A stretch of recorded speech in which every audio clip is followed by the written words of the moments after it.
Welcome, everybody, to Legacy of Light.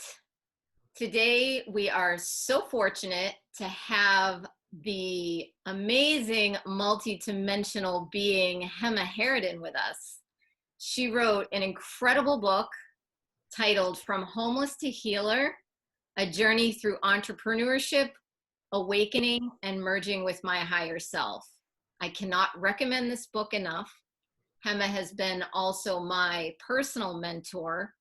I am a graduate of her 8th Chakra and Entrepreneurial Mastery program, which I also cannot say enough about. So Hemma and I do have a personal relationship. I met her over a year ago, and through that time, we have cultivated a relationship through the mentoring process. So welcome, Hemma. Thank you so much for coming to my channel today. Thank you for having me, Julie. Yeah. So as I mentioned, my channel, Legacy of Light, is really focusing on the awakening process and the transition into the new earth energy. That seems to be what's coming through a lot. And when I was meditating on it last week or 2 weeks ago, the piece that was screaming to be talked about was self-sourcing.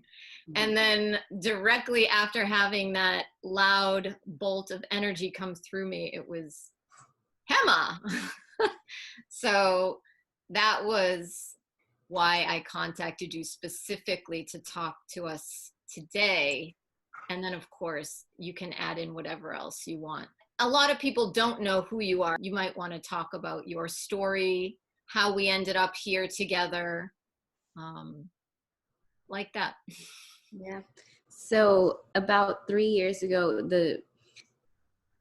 everything that came through in the book was a summation of my journey for the past 3 years. It was written last year, and it talks about my journey of awakening and moving from being an entrepreneur in this 3D world, in the world that we're in, into becoming a healer. So for me, as I was going through the process, there was nothing that was clear cut. There was nothing that was outlined. And when I found myself on the other side of the process, I recognized that there were so many other people that were going through the same thing. And I recognized that we did not have a framework to help us understand what was happening, what the awakening was, and how to translate it into this world that we're living in. So coming from a business background and going into the spiritual community and the healing world was quite a transition. And it almost felt like the two worlds didn't exist on the same plane. It didn't exist in the same physical reality.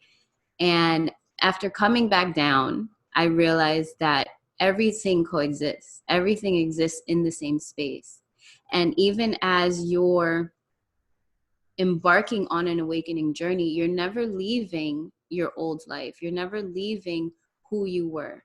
But what is talked about in the spiritual community is, dropping the ego, dissolving the body, having to go and do such extreme things. And I recognize that, no, I don't have to travel to India. And I say that so many times because that's like the main pilgrimage that everybody takes. I didn't have to travel to India and get rid of all my belongings. Although I did that in my world, I sold my companies and just got rid of everything so that I could dive into spirituality.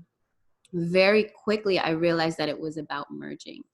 So for me, I took everything that I experienced within my awakening, which, to just make that really simple, all it was a pull to stop living in an illusion. I was not happy in my life. I was not happy in my business.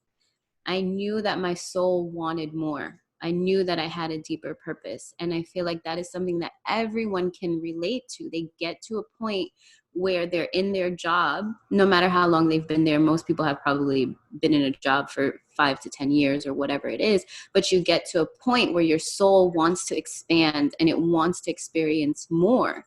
And even if it's not a job, it could be a relationship, it could be a marriage, any situation that you find yourself in that you feel unhappy in, and your soul is telling you that there's a new direction to take, is an awakening. That's the simplest way to put the awakening. Then you start to recognize that you allow yourself to be in that illusion, and you allow yourself to operate in a paradigm that was given to you by society. And as you start to awaken to your soul starts to show you a more expanded version of who you are. And so that's why a lot of people kind of migrate out of whatever experience they were in, and they start seeking and they start going on a spiritual path. Then that's like opening a whole other can of worms, because there's so many different paths that you can follow. And for me, I quickly realized that what all the masters say is that the answers lie within. It's a very simple process. I realized that that was the absolute truth, that there is no community that you can go to. There's no one side or the other side. Everything is inside of you. So I always talk about considering myself a master, because we are all masters of our reality. And in owning that, just owning that we're masters of our reality, we put ourselves in a position to be in full alignment with our soul. And when you put yourself in full alignment with your soul, that's when you begin to self-source. So you're no longer grasping for anything outside of you. You're no longer grasping for a relationship. You're no longer grasping for a job. You're no longer locking yourself into these lower exchanges, because that's what we're doing in this reality. We're exchanging with each other in communication, in relationship, with our time, with our money. We are just creating an exchange. And when you allow yourself to do that from the place of what your soul wants, you're no longer sourcing it from outside. It may look like you're in a different relationship, or you're opening a spiritual company, or you're moving in a direction to follow your calling. But what you are truly doing is you're allowing your innate power and the innate information of your soul and your blueprint, and I talk about that a lot in the course. You're allowing that to move through you, and you're allowing that to support you. You're allowing that to fill you up emotionally. You're allowing that remembering to come into your heart, and you're allowing that connection with mind, body, and soul. So we may think that awakening is a very complex and difficult process, because it may look that way. There's healing that has to occur. There's limiting beliefs that have to be resolved. There is an opening to a greater reality that you have to accept. You have to accept that you're more than just this physical being that's operating in this body. You have to accept that you are a multidimensional being, that we have more than 3 dimensions, time being the 4th. You have to accept all of these things about your reality, and you have to learn how to integrate in them. So having gone through that and really stabilizing and integrating and merging all of that information, that's when the book came through. And that's when I realized that there is a simplified way to do this. And if we just allow ourselves to be in the stillness, to be in meditation, to allow this knowing to come into not only our mind, not into our thoughts, not only understand things on a conceptual level, but if we allow ourselves to really embody it and feel it in our heart, then we just start to operate from that place. So it may look like it's tricky to enter into an awakening and then merge into this reality, but what's really happening, it's happening simultaneously.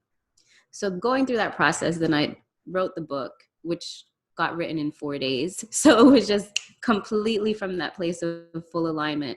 Everything that needed to come through came through, about my journey, my personal journey, my healing journey, and then what's next. What's next for me, but then ultimately what's next for humanity as a collective, what's next for humanity as a whole. It's for all of us to move out of that space of survival and to move into the space of awakening and expansion. And that's something that we're all going to do together. But when you begin the journey, it's very individualized and you feel it's very specific to you. Then you start to expand into the whole. And just very naturally and organically, the course evolved from it, because people were asking for more information on how. I think in the book I just put, do these few steps and then figure out the rest on your own. And then I was getting feedback that no, we can't quite figure it out. We need a little more information. We need more meditation. We need to come together in groups so that we can support each other. And we created the Ascended Entrepreneur Mastery School, which has a chakra activation incubator. And I'll talk about that a little bit later, what the eighth chakra is and how that's tied and related to self-sourcing.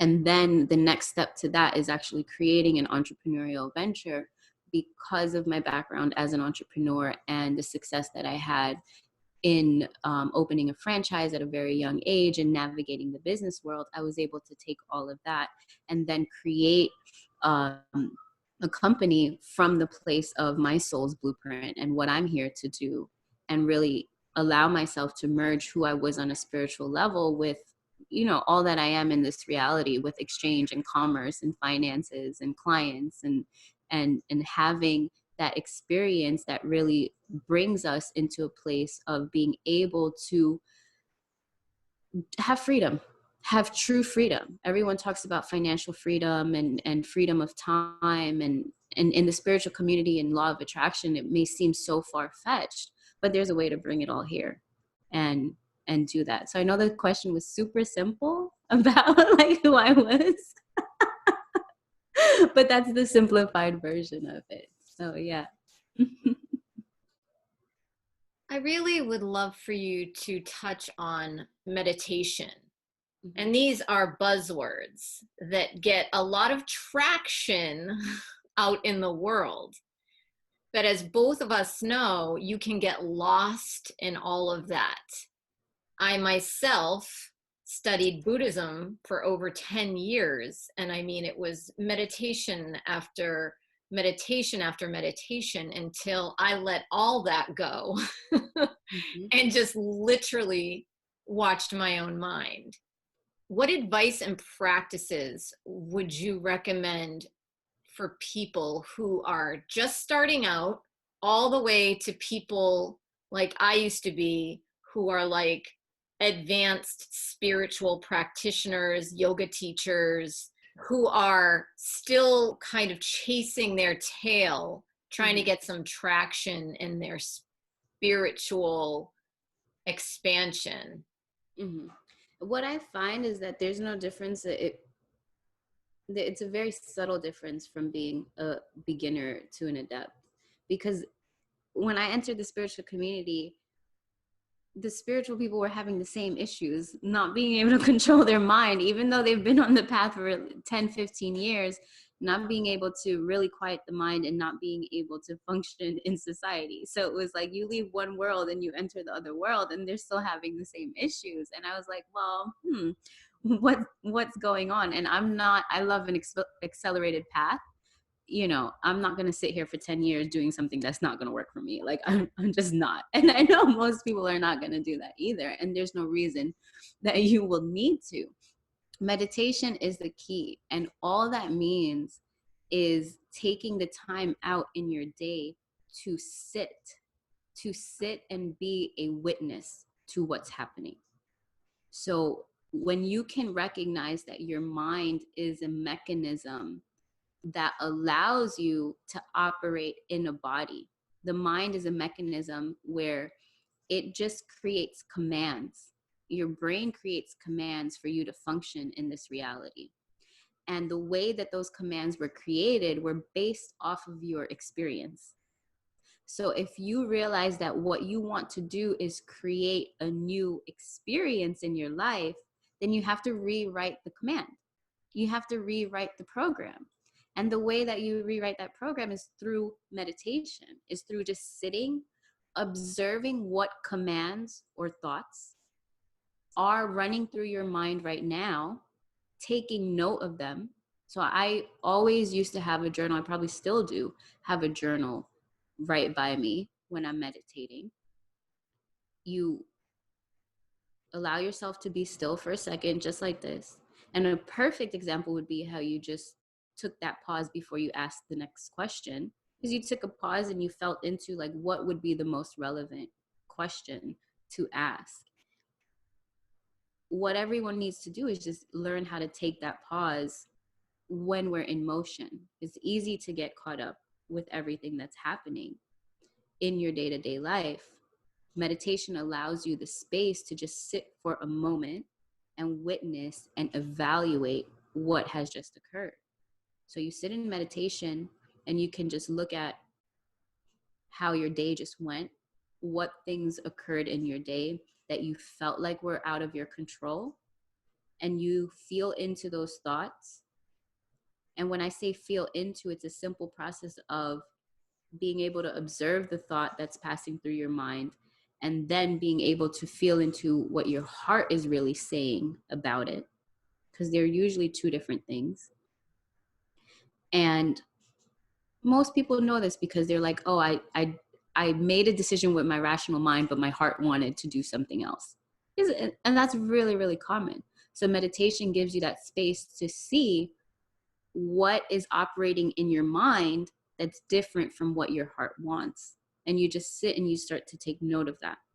And then you can see how to reconcile that. So does it matter if you're just getting into meditation or if you've been doing it for a long time?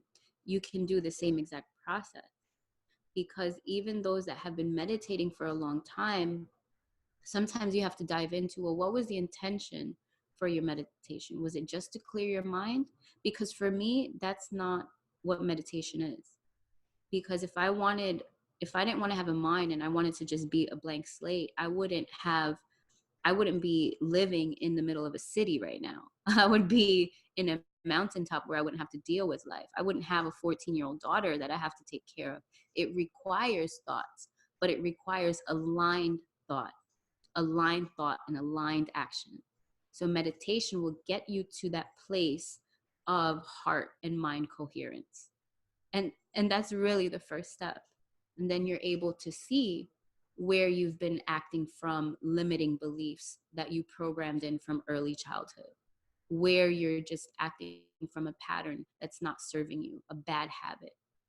Meditation gives you the space to be able to see that no matter what level you're at. Then you can consciously choose to change that habit and change that pattern. And I would say that that's the first step for anyone that's embarking on that awakening, because that's what awakening is you being able to see what was previously hidden from you. And you're hiding it from yourself, really. And we all chose to do that. If we want to get deeper into it, our souls came here with a purpose, but also we came here to experience the polarity that exists here. So you can't see light without dark. You can't feel hot without cold. So once you recognize that basic principle of polarity and you understand that you are going to be experiencing two opposites at all times, which is how you get to have a experience, then you will allow yourself to see that space in between. And that space in between is where it all merges. So that's what meditation is going to allow you to do, is to see that. It's not about having a blank mind. And I think that's the most common misconception there is.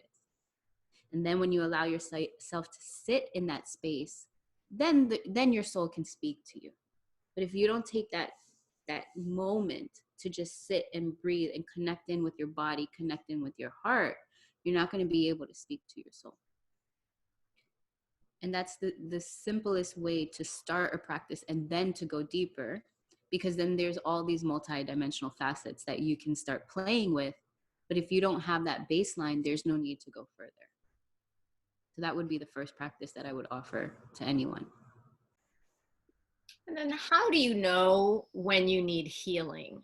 Does everybody need healing, or is it something that you can quiet yourself and reconcile within?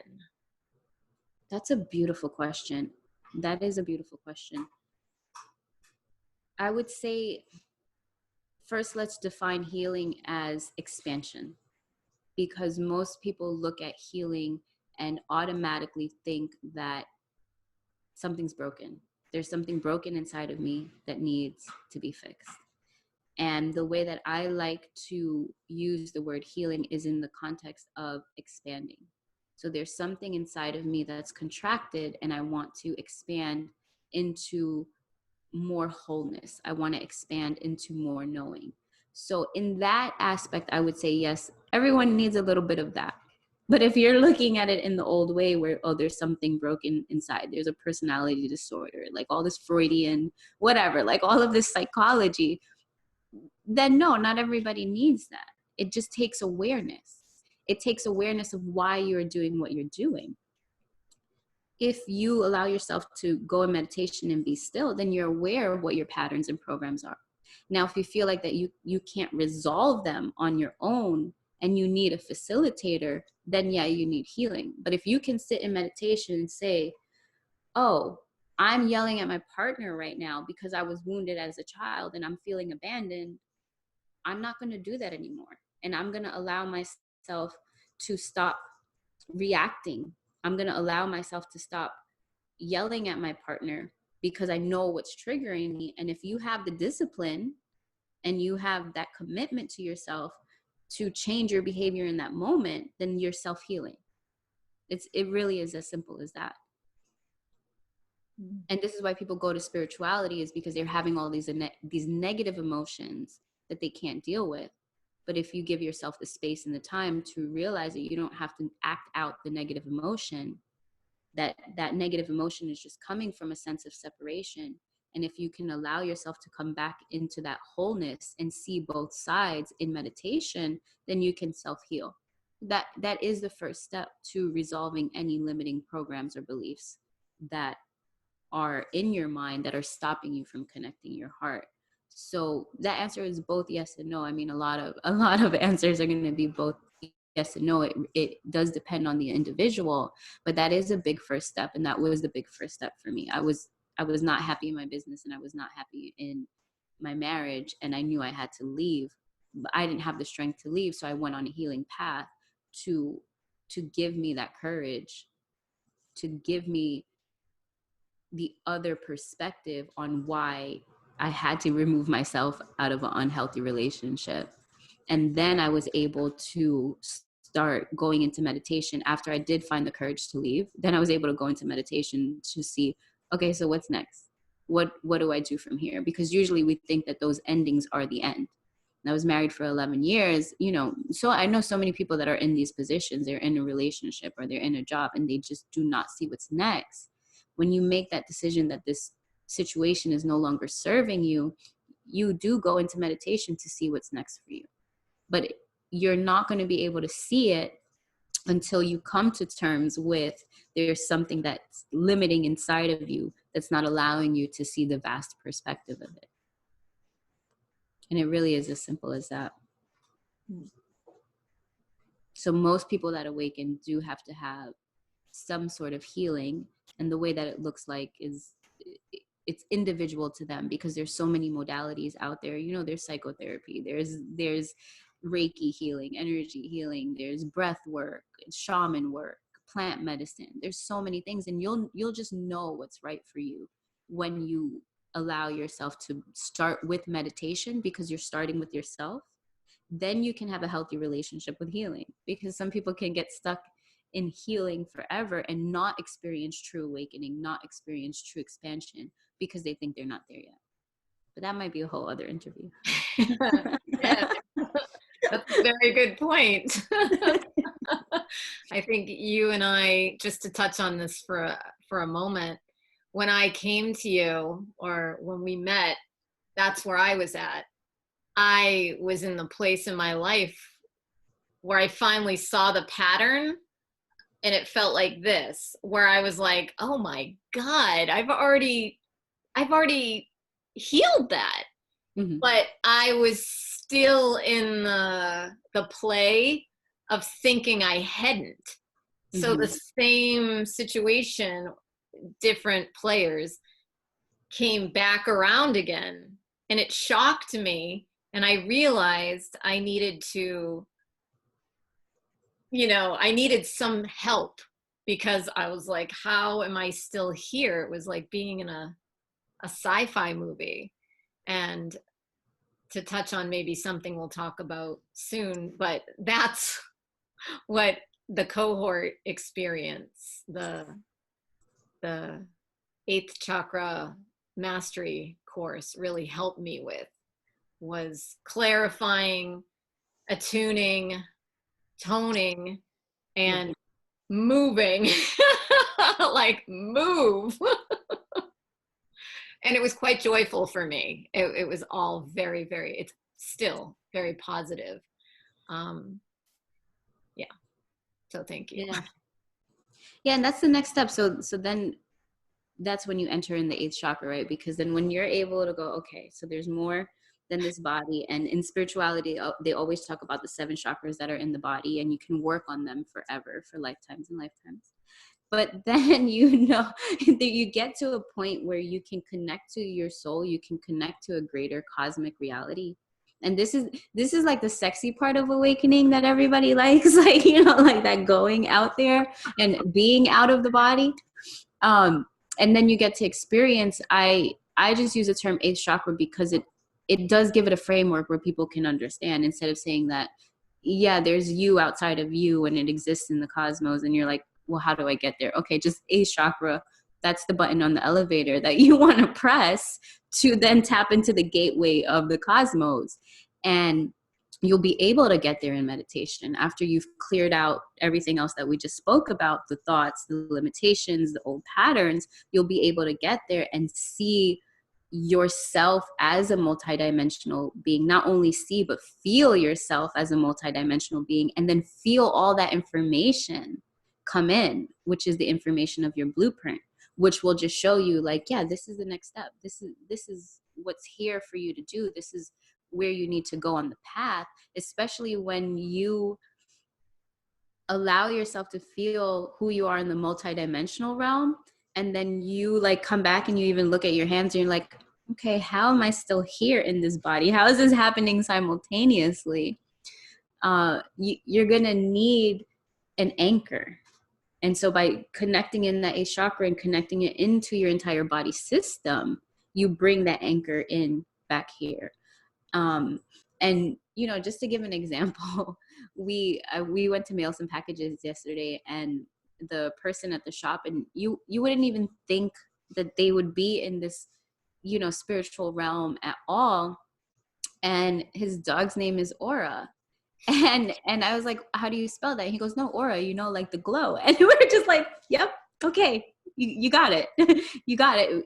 We just know there's something that's just innate inside of us that knows that there's more. Now, the majority of the population can't see it.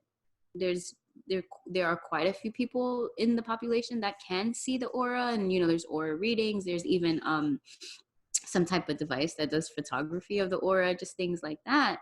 But this is where that knowing has to come in, that even if you can't see it, even if you can't see your eighth chakra or whatever it is, just trust and know that it's there. And the more that you connect to it in your feeling state, in your meditation, the more visible it will become. And this is the part where they talk about in spirituality, trust and surrender and all of that. And for me, I was like, what do you mean trust what and surrender to what? Like, I need to know what I'm surrendering to. I need to know what I'm trusting. But this is where meditation will ground you into that place so that you don't feel like you're going to go have like some type of like psychotic break or something like that, because it can be extreme. It can be extreme to wake up and know that there's more and not be able to describe it to others, and they can't see it. You might not even be able to coherently speak about what you're seeing, and you lose faith and you lose confidence in not only this multidimensional world that you can only partially see, but you lose faith in this now 3D realm that you can see, but is not all of it. And this is where the work comes in of being able to bridge it and being able to merge it and being able to integrate it. So it's important to understand all the layers of who you are, not just the physical body, but the mental body, the emotional body, the auric body, these are actual bodies that we have that are in addition to the physical body. And when you start tapping into all of that, the information comes flooding through. The remembering comes flooding through. So there are steps. And that's why there are people like us and so many others to help guide people through that step, through that phase. And I know that's what your channel is for, is to break down the specifics and give more practical tools. And I think we now collectively are in a place to be able to receive those tools, because so many others are having the experience, and it really is just about sharing the experience. I also would love it if you could talk about how going deeper works. Because in my experience in the spiritual world, people have awakening experiences and then they think they know everything and then become like the guru. And then they're still a human in a physical body, and they're still, making mistakes and, maybe doing things to people that seems harmful, Mm-hmm. so it's quite murky, so Mm-hmm. to speak. I've had some personal experiences with that, so I'm wondering Yeah, if you. I love that you mentioned that, because this has been why a lot of people stay away from the spiritual community, because they can see the things that are going on and they're like, well, why are you just following some guru? Why are you, how do you know that this person knows all of this? And by each of us coming into our own spiritual power eliminates that. It does eliminate that. And we can step up more in mentorship roles. I love that word that you use, mentorship role. I know when I opened my first company, I had a mentor, and that's like the most completely normal thing to do in business. You get a mentor. You get someone that has been in your position but has built a company up to a certain point where you want to get to, and then you allow yourself to receive information from that person, but you take it and you do it in your way based on what your company needs. I feel like it should be the same exact way for spirituality. I don't care who this guru is. It could be Jesus right in front of me, but I'm going to take the information in the way that I need to take the information based on who I am. And I think that that needs to be an announcement for the spiritual community. It does not matter what is already out there, because there is no one way. There is no one way. And if we allow ourselves to come into our own knowing and take our power back through our own meditation and our own practice, then we truly can eliminate the need for someone to step up and be a guru and say that they know it all. And I haven't had any of these experiences personally, but you hear about cults and this and that and all the time. That just goes back to the human being and not being sovereign and not self-sourcing. There is no way that you can allow that to happen to you on your awakening path if you stay in your sovereignty and you self-source. You go into meditation, you know that you have all the answers. You connect to your own soul and your own higher self, because then you will intuitively know when someone is leading you in the wrong direction. Because no, you may not know it all. When I started to awaken, I was looking for information to confirm what I was seeing in meditation. I don't think I was ever looking for validation. There's a difference between validation and confirmation. So since I was always approaching things from a place of just wanting to confirm the experience that I had, I never felt like anybody had an answer that I couldn't give myself, but they could give me a reference. They could give me a reference point so that I could gather more data and then know what was my truth. And you said something about truth. There's personal truth, there's collective truth, and then there's universal truth. So we also have to know these different levels of truth. And first you have to understand universal truth, which is universal law, which when you first go into meditation, you will experience, when you allow yourself to release everything that's in the way, you can have that experience of oneness on your own. You don't need anybody to take you there. And when you have that experience of oneness, you get an immediate understanding of universal law. You get an immediate understanding of how it's possible to be an individual in a physical body and a multidimensional being that's in a greater reality.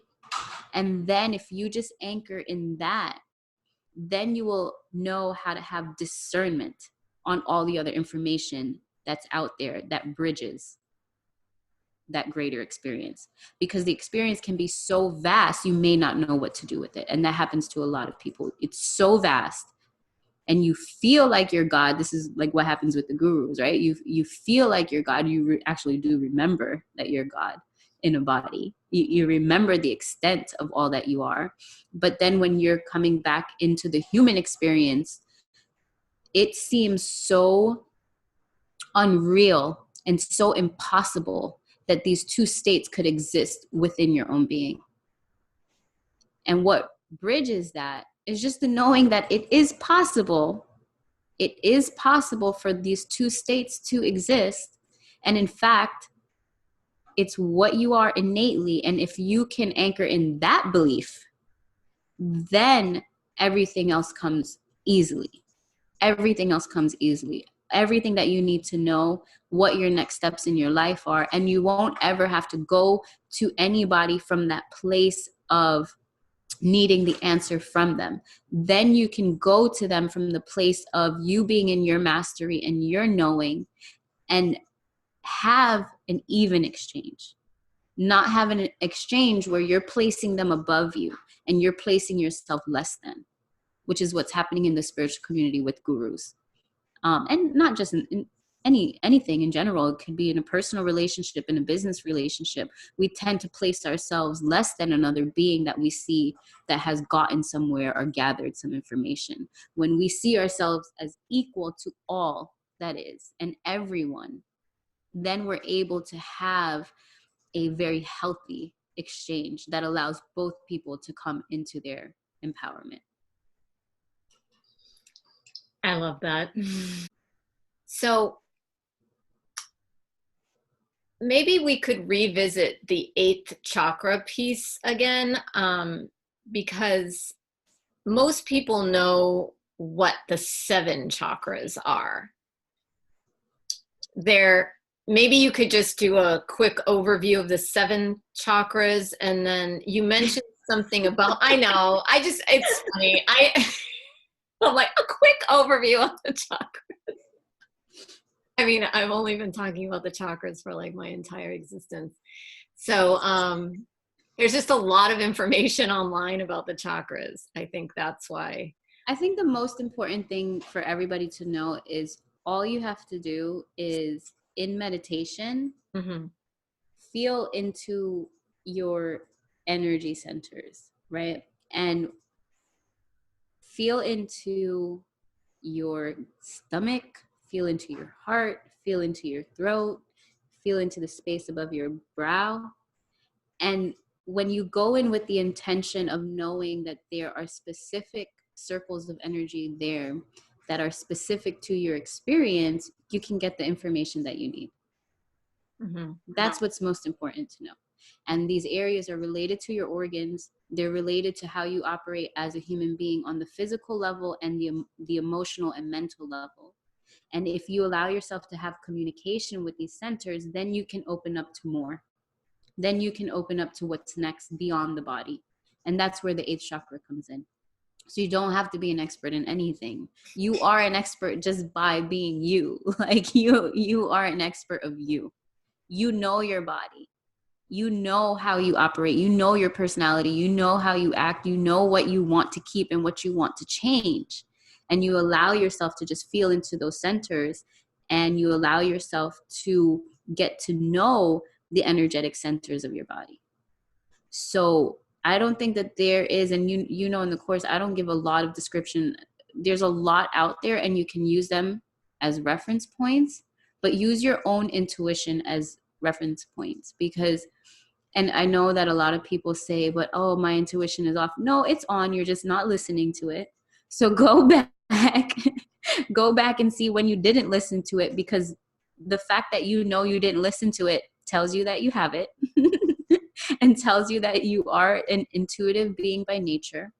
So just practice these things. It really is about just doing it and just practicing it.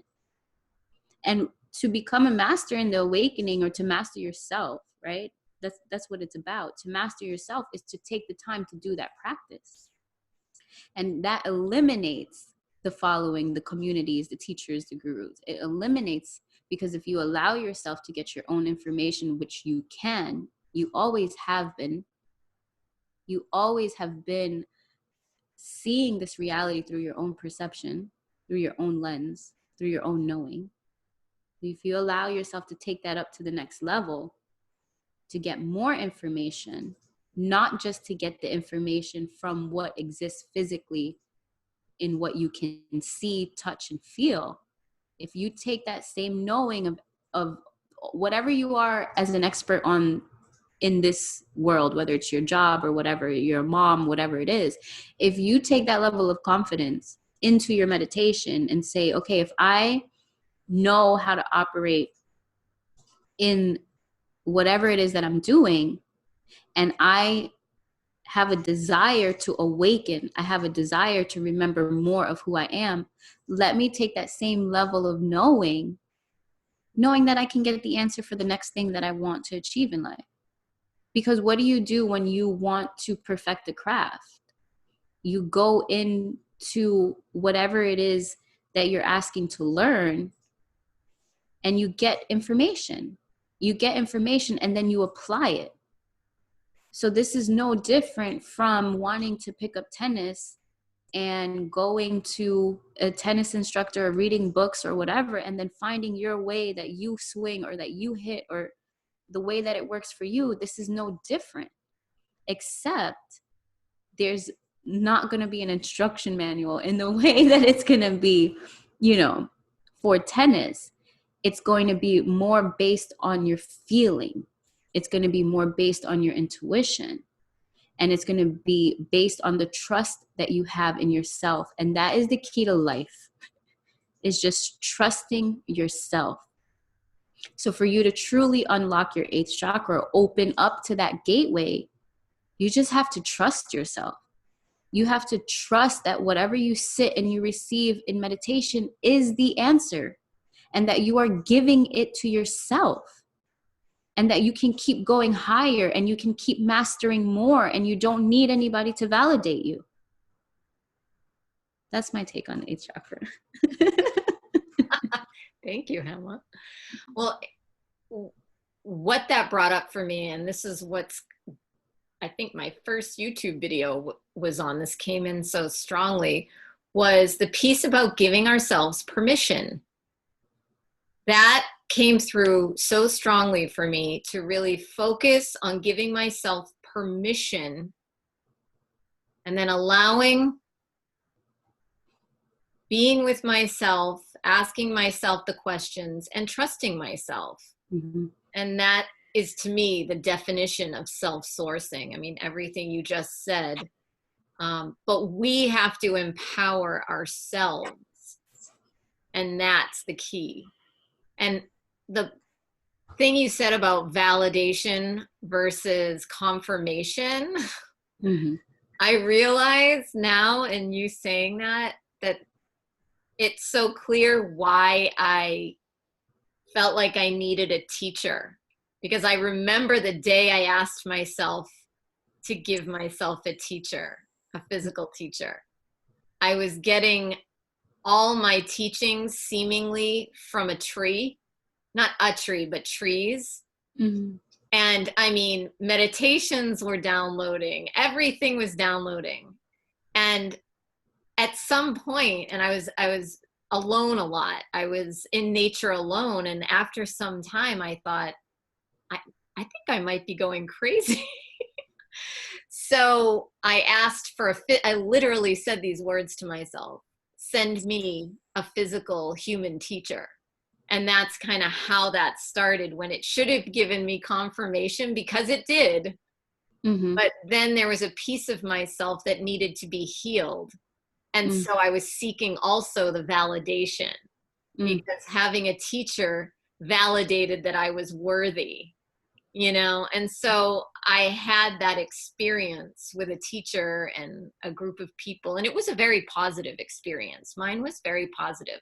There was stuff that went on, but in the bigger picture, it was very positive, and it brought me to this place I'm in today. So I have great love, respect, and gratitude for it. But that confirmation and validation, I wanted the confirmation, but then I was like, ooh, validation, you know, and it kind of fed my ego because it was a validation the world wasn't giving me, because back in those days, this was not a topic of conversation. The internet wasn't even really a thing. So it was harder to connect with people who were also awake Mm-hmm. or seeking, or even, yeah. So that's that was a great aha moment I just had, that both. Yeah. And you know, that also brings me to the point about wanting to fit in. Like when you awaken, you want to fit in with some community. Like you want to fit in somewhere. But when you awaken, you're not going to fit in anywhere, and just be okay with that. Be okay with that, that like no one's going to understand, and you will have to figure it out on your own. And that's a gift. That is a gift. And then when you do get to that point of being very close to figuring it out, then others are going to come in because you're already at that point. And the others that are meant to take the next steps with you are going to come in. But if you do that too early, then you get caught up in that sticky game of you're not truly in your full sovereignty. You're not truly self-sourcing. You're taking from this community, and, you know, and that's where it gets tricky in spirituality, because then lines get blurred and everybody's following this, but then you know you're always going to have that pull, like not everything that teacher is saying is right, and then you're going to feel guilty about leaving that community because blah blah blah. And you know, I am very blessed to not have had any of those experiences, because the moment that I was like, oh, what you're saying is not right, I'm out of here. Like I'm not following this anymore. Which is why I can give this advice, right? Because which is why I can see, okay, people want to honor their teacher, which is a beautiful thing. Like that honor and that devotion, I have that for everyone and everything, but I'm not going to compromise myself. I'm not going to compromise myself to honor a tradition. And a true tradition is not going to ask you to do that. It's not going to ask you to do that. And a true tradition, a true teaching is going to take you as far as you need to go. And when you need to let go, that true teaching is going to let you blossom. It's going to, instead of keeping you confined. So one piece of advice that I would give for others is that if they're in any type of spiritual tradition that's keeping them confined, maybe go deeper into that tradition to see if there's deeper truths that are not being revealed to you, and maybe the teacher or the teaching is very surface in a way, and you have to find your own truth within that. And that even goes to all of the major religions, right? Mm-hmm. Go deeper to find what that truth is, because there's a reason why you were drawn to that. Maybe there's a universal ultimate truth that you need to uncover and that you need to share with others that may not be part of the mass teachings or the main teachings. So we're not throwing anything away here. What we're doing is we're finding that universal truth in all things, but we have to honor who we are to be able to find that universal truth. So it is just going in with that trust and faith in who you are, and not falling into guilt or shame or wanting to fit in, or, you know, any of those things that allow you to give your power away to someone else or something else. Check yourself when you're doing that. Just pay attention when that's happening. I think that if we allow ourselves to trust in what we want, and to trust that we can receive what we want to receive, and that it's okay that it doesn't look like anything that has been outlined by society, like that's the first step to self-sourcing and sovereignty. It's okay for me to want the experience that I want to have, that's unique and individual to me. I don't have to follow a book. I don't have to follow a teacher. I don't have to follow an awakening guide. I don't have to do that. I can follow my own heart. If we all did that, I mean, like, what would the world look like? We'd all be happy. I mean, Exactly. that's it, because you're aligning with your heart. So really, it's taking the time to just be with ourselves. So maybe you can talk about that, like the desire. I know that's something that we've talked about quite a bit. Yeah, that's where I get really fired up. Like how bad do you want it? And I've been saying that for like the past. How bad do you want it? Everyone wants happiness. You want freedom. You want, how bad do you want it? Like, are you just kidding yourself? Or do you really want it? Because if I want to open a company, I'm going to do everything that it takes. I'm going to do all the steps to open that company. If you really want enlightenment and awakening and peace and freedom, then you're going to do what it takes. And if everybody's telling you to just sit down, just sit down and meditate, then you're not going to have a single excuse in the world. I don't think anyone is ever allowed to come to me with an excuse. It's like the moment that you come and it's coming out, and I'm like, no, not at all. Don't bring that here. Why? There's no excuse. There's no excuse at all. And I mean, that's what I talk about in the book too, because when I got on this path and I knew that I was meant to awaken and master myself, I had a 5-year-old daughter at the time. Like, I could not go away to India and go sit in a cave and become, some yogi. I couldn't, like, it was just impossible. But I still found a way to do what I needed to do. Whether if she was sitting on my lap in meditation with me, swirling around, because she didn't have that stillness in her, or if it was meditating while she was away at school, and then I started to homeschool, and we found a way. No matter the scenario, we found a way, because I wanted this more than anything else. And that's the desire. Want it more than anything else. I wanted it more than I wanted to run a company back then when I was transitioning, because the company that I was running was taking up 16 hours of my day. So I sold that company. I was like, this is not fulfilling me. I'm going to sell this company so that I have space to be free, because I became an entrepreneur to have freedom, but then I'm in my office 16 hours a day. How is that freedom? This is not freedom. And so I knew that I wanted something else more. And I took the time. I pulled myself away from all the other obligations that I created for myself, to give myself the freedom and the time. So that's the most important thing. If you have excuses, it's because you're creating obligations to other things that you think have more value than you taking the time for meditation for yourself. So just stop that. Just stop it. Stop it. Remove yourself. Yeah, just stop. Remove yourself from the obligation and create the time for yourself. What about during times like we're in right now, like where the United States is in like a political fury, Australia is burning, and people just feel insecure about what's going on around them? Mm-hmm. What advice do you have for that? Yeah.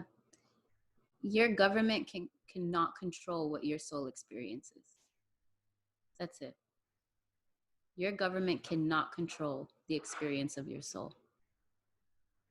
If you allow yourself to bring in the compassion of your soul, you can see through what's happening, and then you can be in service to your fellow human being, as we all have to traverse what's happening here, because we all do.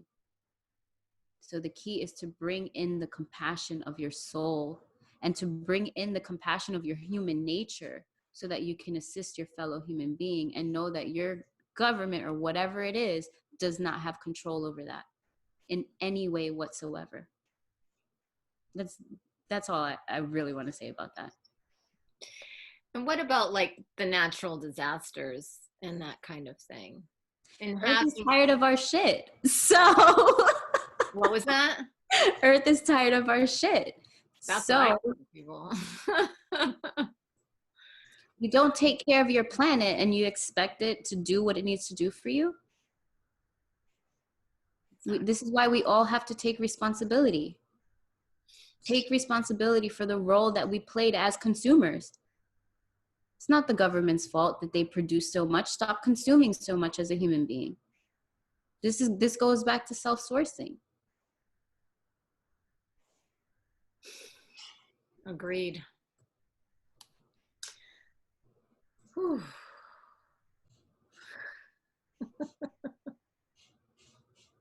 So fun. I love talking about this. I love talking about it in the open. Yes. For a long time, I was afraid to have this conversation in the open. But the truth is, we all need to take responsibility for ourselves. And that takes courage, and that takes effort, and that takes talking about it out in the open and not being afraid to talk about it. Mm-hmm. And the byproduct is really living your truest aligned self. So all the side effects are good in my world. If there's a person who's not meant to be in my life because of my choices, then they fall away. I don't have any ill feeling towards them. It's just an irrelevant relationship. And that's what happens when you're growing and you're awakening. That's Exactly. been my process. Yeah. I mean, why be afraid? What's going to happen? We're going to hurt somebody's feelings? Like they're going to have a bad comment? Like what? Okay. Okay. And everybody seems to have hurt feelings now. I'm like, oh my gosh. It's like everybody sees the world differently.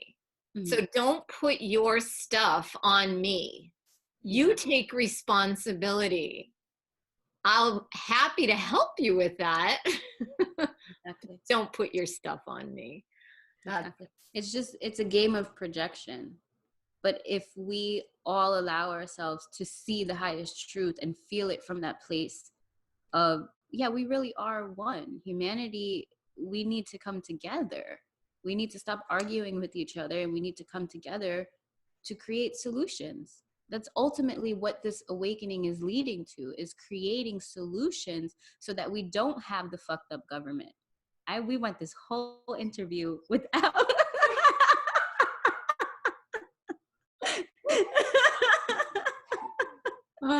maybe you'll edit that part out, maybe not. But so that we don't have to give all our power away to the government, so that there are new financial situations being created for us, so that we have solutions for what needs to be done with the climate, what needs to be done with poverty, what needs to be done with food. If we keep arguing with each other about it and we keep ourselves divided, how are we going to find the solution for it? We're one race, is a human race, and our planet is in jeopardy. What are we going to do about it? Can we come together to find a solution? Because we need to come together, and it's the power of the people. And I mean, like, how long has that been said?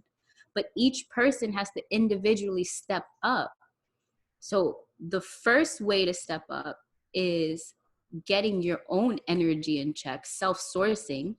Stop blaming other people for what's happening, and then you can find the way that you need to assist. And then by having that connection and having that remembrance and knowing that one being has the power to change the world, and if each of us step into that, the solutions will come. They have to come.